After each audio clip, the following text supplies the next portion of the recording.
Welcome to class 6। बच्चों, आज हम हिंदी व्याकरण में पाठ 2 वर्ण विचार पढ़ाने जा रहे हैं। वर्ण विचार के अंतर्गत सबसे पहले वर्णमाला आती है और वर्णमाला में सबसे पहले वर्ण आता है। इस पाठ में हिंदी की वर्णमाला, स्वर एवं व्यंजन के सही उपयोग के बारे में ज्ञान प्राप्त करेंगे। वर्ण हिंदी व्याकरण में ध्वनि का अर्थ है वर्ण। अब हमारे मन में प्रश्न उठता है कि ध्वनि क्या है। ध्वनि का सामान्य अर्थ होता है आवाज़। बच्चों, हम अपने चारों ओर अनेक प्रकार की आवाज़ें सुनते हैं, जैसे चिड़ियों का चहचहाना, बादलों का गरजना। इन आवाज़ों का कोई निश्चित अर्थ नहीं होता है। केवल एक व्यक्ति ही ऐसा प्राणी है जिसकी ध्वनि का निश्चित अर्थ होता है। जब वह व्यक्ति बात करता है तो उसकी आवाज़ का निश्चित अर्थ होता है। मान लो हम एक शब्द लेते हैं पुस्तक, तो पुस्तक को हम वर्ण विच्छेद करते हैं पा प्लस उ प्लस सा प्लस ता प्लस आ प्लस का प्लस आ। अब बच्चों, आप देख रहे हैं कि कई ध्वनियों के मिलने से एक शब्द बना पुस्तक।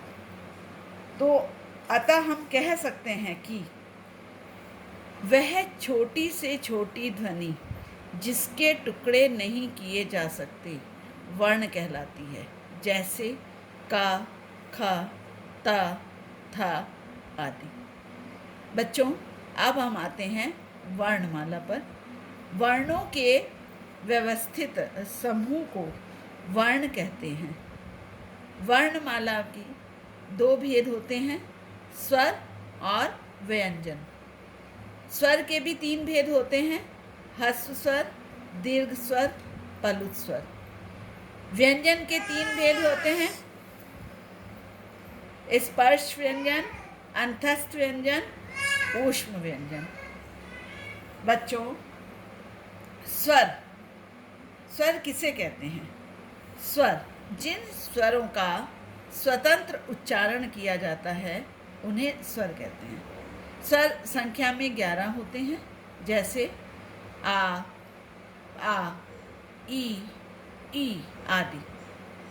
स्वर के भेद। अब हम यहाँ पर स्वर के भेद जानेंगे। अभी हमने पहले आपको बताया था कि स्वर के 3 भेद होते हैं, ह्रस्व स्वर, दीर्घ स्वर, पलुत स्वर। ह्रस्व स्वर ऐसे स्वर जिनके उच्चारण में कम समय लगता है, वे ह्रस्व स्वर कहलाते हैं, जैसे छोटा आ, छोटी ई, छोटा ऊ, री। ये ह्रस्व स्वर हैं। दीर्घ स्वर ऐसे स्वर जिनके उच्चारण में ह्रस्व स्वरों की अपेक्षा दोगुना समय लगता है, वे दीर्घ स्वर कहलाते हैं, जैसे बड़ा आ, बड़ी ई, बड़ा ऊ, ए, ऐ, ओ। ये दीर्घ स्वर हैं। अब आते हैं हम पलुत स्वर। पलुत स्वर जिन स्वरों के उच्चारण में ह्रस्व स्वर से 3 गुना समय लगता है, उसे पलुत स्वर कहते हैं, जैसे ओ।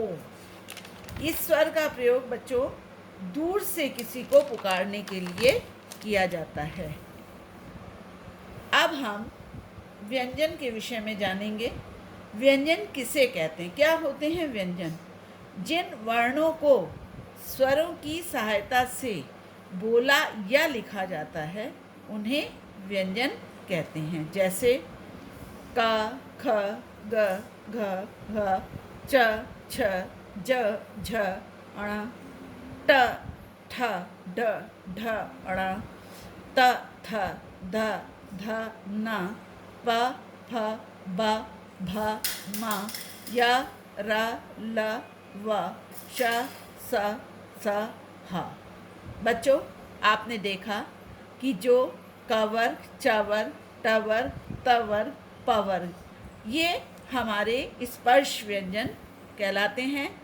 य, र, ल और व अंतस्थ व्यंजन कहलाते हैं। और श, स, स और ह ऊष्म व्यंजन कहलाते हैं। अब आते हैं हम संयुक्त व्यंजन। क्या होते हैं संयुक्त व्यंजन? एक से अधिक व्यंजनों के योग से बनने वाले व्यंजन संयुक्त व्यंजन कहलाते हैं। ये संख्या में 4 होते हैं, जैसे छ, का और श को मिलाकर बनता है छ, त्र, त और रा प्लस अ, ज्ञ, ज प्लस प्लस अ, श, स प्लस र प्लस आ। आयोगवाह। आयोगवाह का प्रयोग निम्न रूपों में किया जाता है। अनुनासिक। अनुनासिक को हम चंद्र बिंदु भी कहते हैं। इसका उच्चारण नाक एवं मुंह से किया जाता है, जैसे चांद, ऊंट, आँख आदि। अनुस्वार। इसका प्रयोग वर्ण के ऊपर बिंदु के रूप में किया जाता है, जैसे अंदर, तंत्र आदि। विसर्ग। इसका प्रयोग व्यंजन के बाद किया जाता है, जैसे नमः, प्रातः आदि। बच्चों, अब आता है वर्ण विच्छेद। शब्दों में प्रयुक्त स्वर और व्यंजनों को अलग अलग करके लिखना वर्ण विच्छेद कहलाता है, जैसे उपर्युक्त उ प्लस पा प्लस आ प्लस रा प्लस या प्लस उ प्लस का प्लस ता प्लस आ, उपर्युक्त। तो बच्चों, अब हमने इस पाठ से सीखा कि वर्ण वह मूल ध्वनि होती है जिसके टुकड़े नहीं किए जा सकते, और उन्हीं वर्णों के निश्चित क्रम को वर्णमाला कहते हैं। वर्ण 2 प्रकार के होते हैं। जिन वर्णों का स्वतंत्र उच्चारण होता है उन्हें स्वर कहते हैं।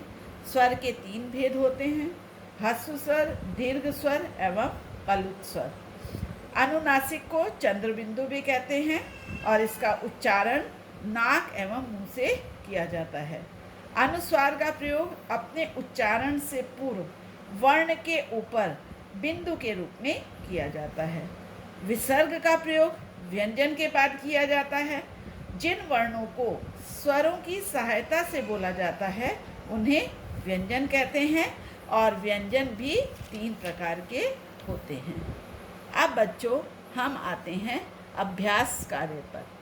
अभ्यास कार्य में पहला प्रश्न है, निम्नलिखित प्रश्नों के उत्तर दीजिए। ये बच्चों आपको क्लास वर्क कॉपी पे करना है। पहला प्रश्न है, वर्ण क्या है? तो इसका उत्तर होगा, वह छोटी से छोटी ध्वनि जिसके टुकड़े नहीं किए जा सकते वर्ण कहलाती है। वर्ण को अक्षर भी कहते हैं, जैसे छोटा आ, बड़ा आ, का, खा आदि। प्रश्न नंबर 2, वर्णमाला किसे कहते हैं? विस्तार से लिखिए। वर्णों के व्यवस्थित समूह को वर्णमाला कहते हैं। और बच्चों, इसको हमने आपको अभी चार्ट के द्वारा समझाया है। पूरी वर्णमाला उसमें दी गई है। इसको इस उत्तर में आपको लिखना है। स्वर के कितने भेद होते हैं? स्वर के 3 भेद होते हैं, ह्रस्व स्वर, दीर्घ स्वर, पलुत स्वर। प्रश्न नंबर 4 है, व्यंजन क्या होते हैं? प्रकार भी लिखिए। जिन वर्णों का उच्चारण स्वरों की सहायता से होता है उन्हें व्यंजन कहते हैं, और व्यंजन 3 प्रकार के होते हैं, स्पर्श व्यंजन, अंतस्थ व्यंजन, ऊष्म व्यंजन। प्रश्न नंबर 5 है, वर्ण संयोजन क्या है? संयुक्ताक्षर के 2 उदाहरण लिखें। वर्ण संयोजन के अंतर्गत संयुक्त व्यंजन, द्वित व्यंजन और संयुक्ताक्षर आते हैं। जहाँ 2 व्यंजनों को जोड़कर लिखा जाए वहाँ वर्ण संयोजन होता है। संयुक्ताक्षर के 2 उदाहरण हैं, विद्या, मट्ठा आदि। अगला अभ्यास कार्य है आपका, रिक्त स्थानों की पूर्ति कीजिए। ये भी बच्चों आपको क्लास वर्क कॉपी पे करना है।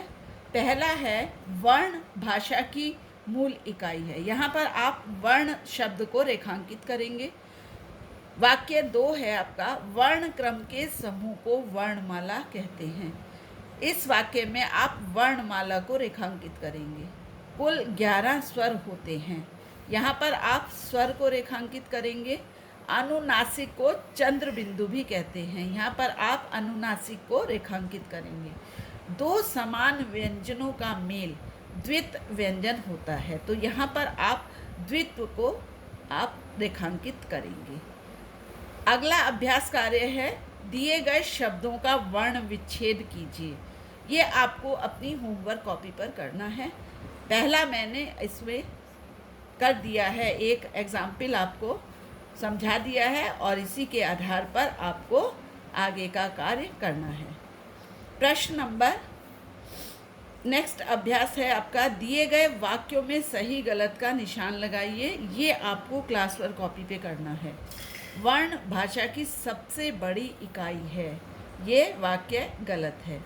कुल 22 प्रकार के स्वर होते हैं, ये भी वाक्य आपका गलत है। वाक्य नंबर 3, व्यंजन 2 प्रकार के होते हैं, ये भी आपका वाक्य गलत है। वाक्य नंबर 4, बच्चा द्वित व्यंजन है, ये वाक्य आपका सही है। वाक्य नंबर 5, चंद्र बिंदु को अनुनासिक भी कहते हैं, ये वाक्य आपका सही है। अगला अभ्यास कार्य बच्चों आपको होमवर्क कॉपी पे करना है। बहुविकल्पीय प्रश्नों से सही विकल्प छांटिए। यहाँ पर आपके 3 विकल्प दिए गए हैं एक प्रश्न के, और एक विकल्प इसमें आपको सही वाले को आपको छांटना है। कुल कितने स्वर होते हैं? तो 3 विकल्प हैं, 12, 13 फिर 11। तो इसमें से आपका सही होगा 11 स्वर होते हैं, तो आप 11 को विकल्प के रूप में छांटेंगे। आ का उच्चारण किस स्वर में होता है? ह्रस्व स्वर में होता है, दीर्घ स्वर में होता है, पलुत स्वर में होता है। आपको सही आंसर को टिक करना है। इनमें से किसमें अनुनासिक का प्रयोग नहीं हुआ है? चांद, अंदर और आँख। इनमें से आपको एक विकल्प छांटना है।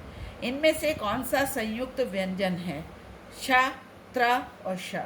इसमें से आपको सही विकल्प पर निशान लगाना है। रा प्लस उ प्लस पा प्लस अ मिलकर बनता है रूप, रूप, रूप। तो आप इसमें से सही विकल्प को छाटेंगे।